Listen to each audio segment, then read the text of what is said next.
Hi everyone ಇನಿನ ಮತ್ತು ಪಲ್ಯ ಇಂಚ ಮಲ್ಪುನು ಬಂದು ತೂಕ ಬಲೆ ನೆಕ್ ಬೋಡಾಯಿನ ಸಾಮಗ್ರಿ ತೊಜಂಕ ಬೆಳ್ಳುಳ್ಳಿ ಕಾಯಿ ಮುಂಚಿ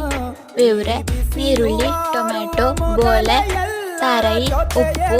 ಮಂಜದ ಪುಡಿ ಈ ಜನುಮವೇ ಆಹ ದೊರಕಿದೆ ರುಚಿ ಸವಿಯಲು ಈ ಜನುಮವೇ ಆಹ ದೊರಕಿದೆ ರುಚಿ ಸವಿಯಲು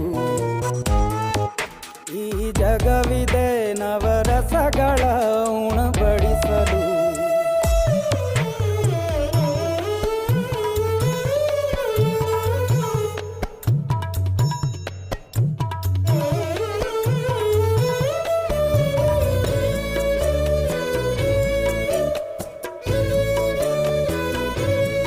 ಇನ್ನಿತ ವಿಡಿಯೋ ನಿಗ್ಲೆ ಇಷ್ಟ ಆದಿತ್ತಂಡ ಲೈಕ್ ಮಲ್ಪಲೆ ಶೇರ್ ಮಲ್ಪಲೆ ಕಾಮೆಂಟ್ ಮಲ್ಪಲೆ.